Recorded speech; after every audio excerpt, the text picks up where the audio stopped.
So let's start the lesson, functions and function notation.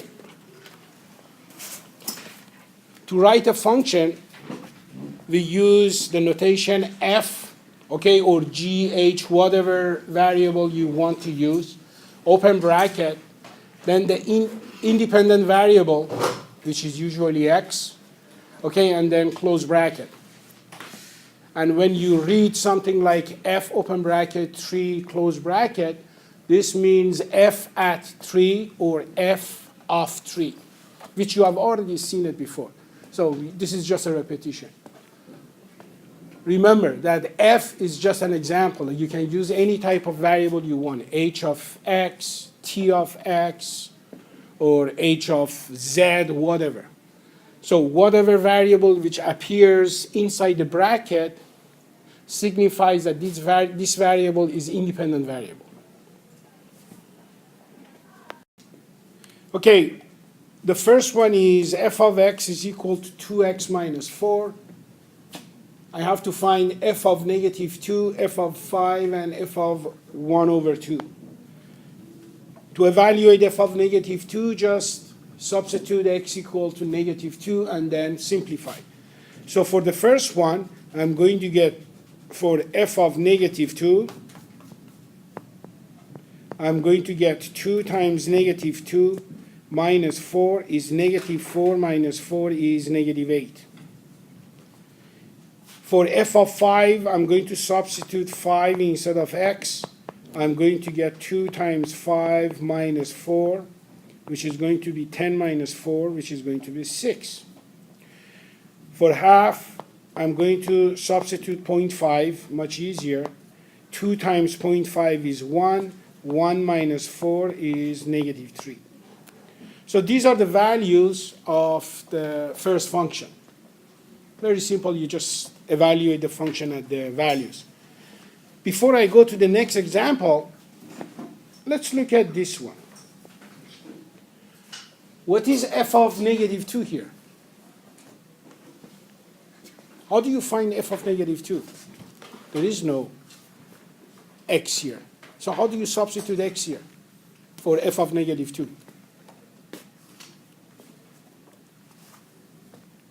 If you draw this function, if you plot it, f of x is equal to 11 or y equal to 11, how does this line looks like?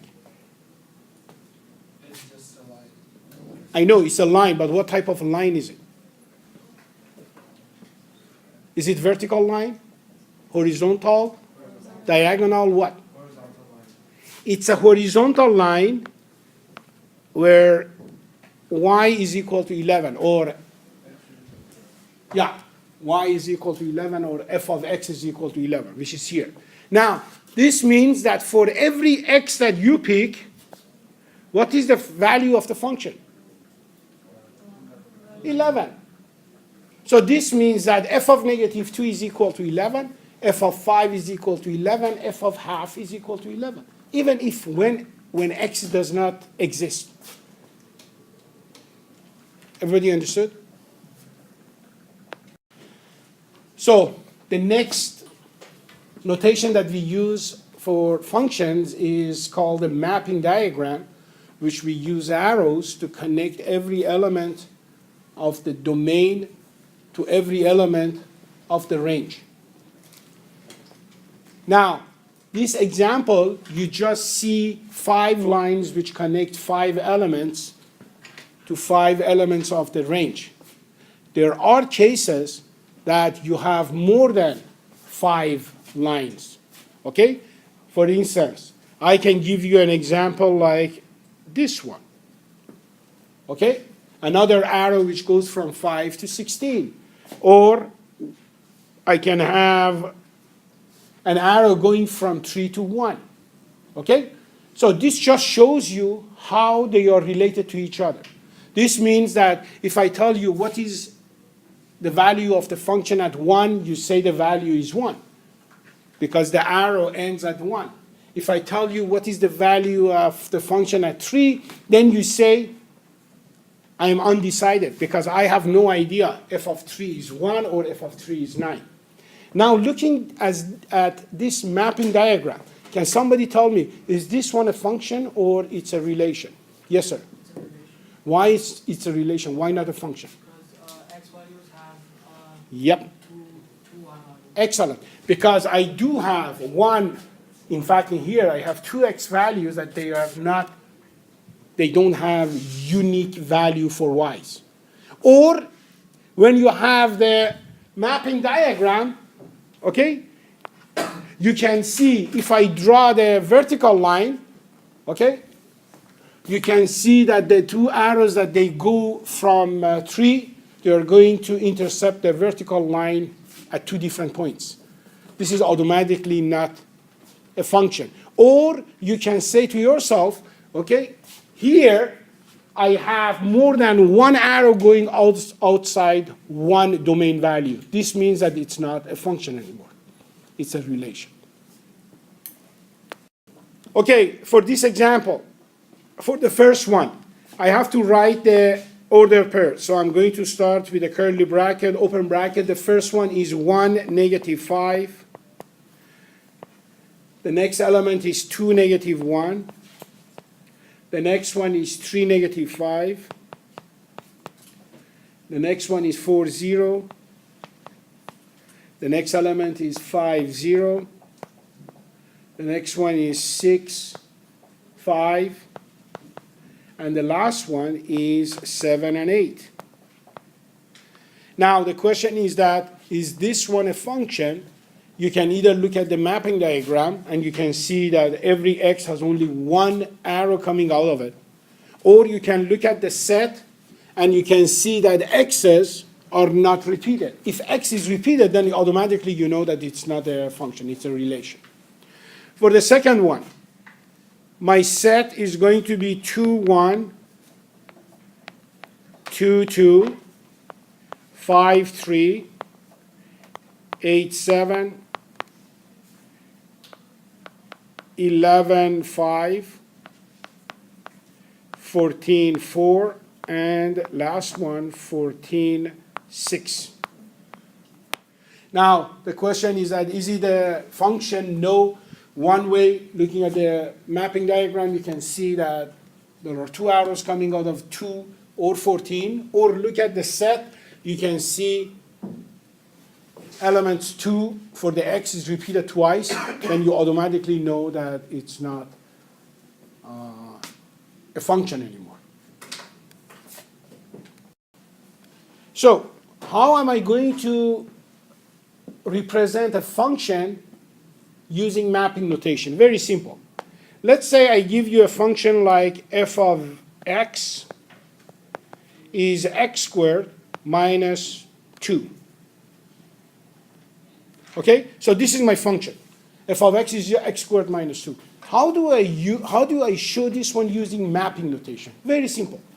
You take the name of the function f, use colon, write the independent variable which is x, put an arrow here, and then write the function.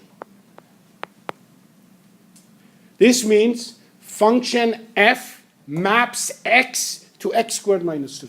That's all. So go ahead and use the same notation as the one that I just did for these 4 functions. So for the first one, I'm going to start with f colon. The variable is x, so x arrow, and then I write x squared minus 2x plus 1. This is the mapping notation for the first function. The second function, I'm going to write g, then I'm going to write x maps to 3x plus 4. The next one, I'm going to say h colon, again, now this time is t, maps to negative 4.9 t squared minus 4. And the last one, p colon, x goes to 500 minus 2x times 300 plus x. And we're done. Okay, usually, table of value helps. Not always, but in this case, it helps. So what I'm going to do, I'm going to draw the table of values.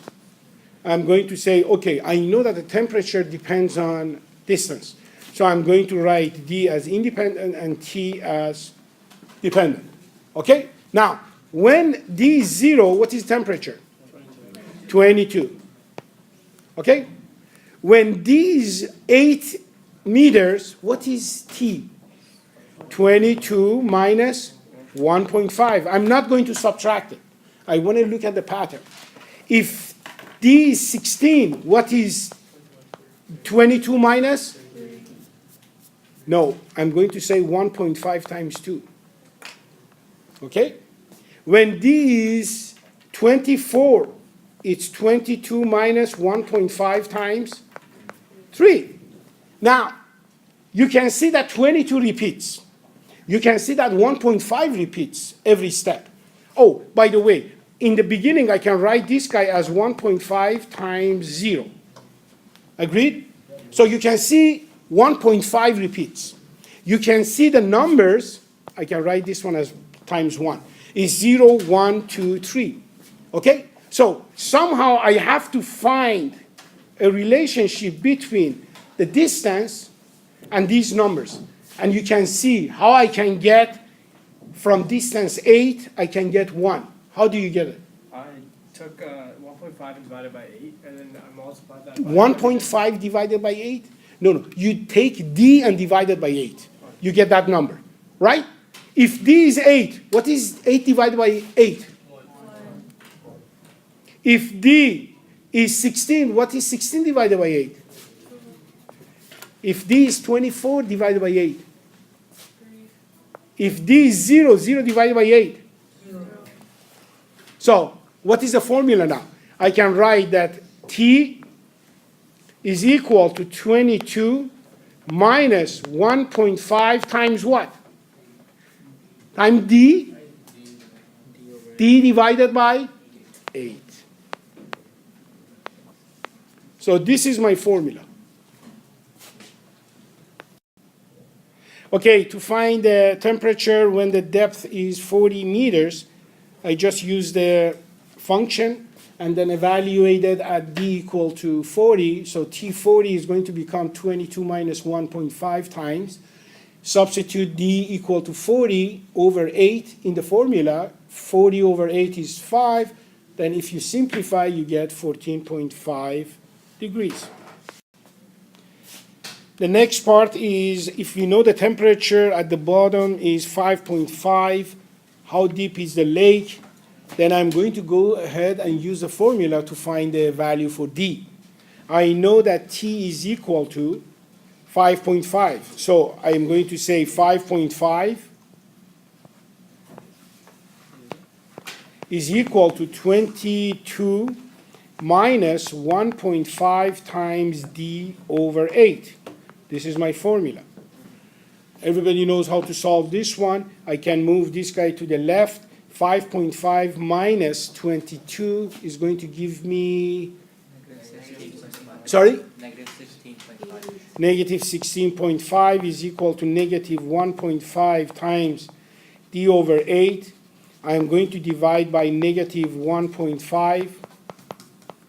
So I get 11. D over 8 is equal to 11. Then I am going to crisscross here. I get D is 88 meters.